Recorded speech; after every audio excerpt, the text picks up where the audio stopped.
Hello everyone, trying to do another quick Friday video of the 1969 Firebird.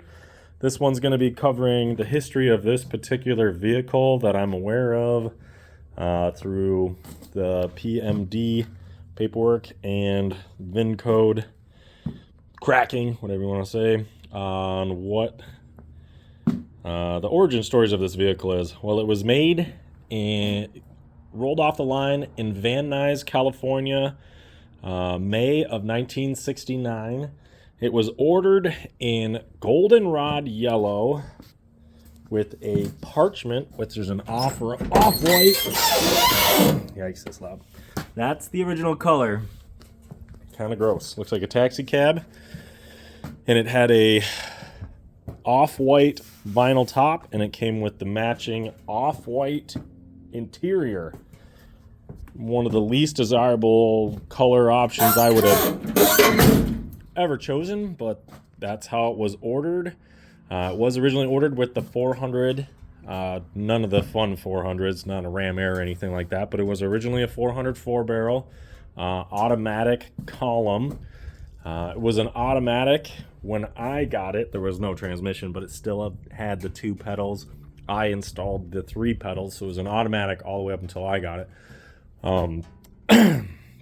So it lived a lot of its life in California, which is why the car actually is not as rusted as you would think for a pretty derelict 1969 Firebird. Obviously, it did not spend its whole life in a garage, so it's actually in really good shape for a Midwest 69 Firebird, we'll say that. The vehicle came to the Midwest, Michigan, sometime in the late 90s, early 2000s. At that time, when it was in Michigan at that time, it had already had a small block 350 Chevy installed in it. I know that because the engine mounts were 350 Chevy mounts that were in here when I got it, and there was also a bunch of 350 Chevy parts in the trunk, like distributor and a couple other things. I think there was an alternator, stuff like that. So for a while it was being driven, and I believe drag raced in that configuration with a small block 350 Chevy.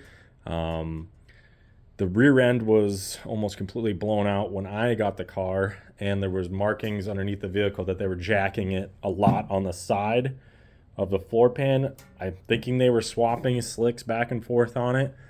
That's just an assumption, but from the condition of the rear end and the jack marks, that I'm assuming someone didn't really care about this car for a while there.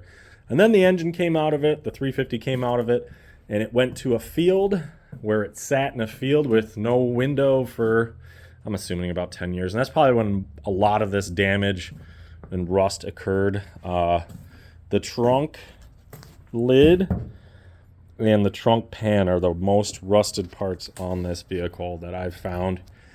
More on the history.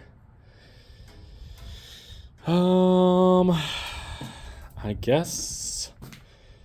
Oh, it did get painted at one time. It was maroon. So it originally was yellow, then it went maroon, then it got this, I think, it's kind of like, feels like house paint. I don't know if it's whatever kind of paint it is. It's weird. It doesn't, it's very thick, and it's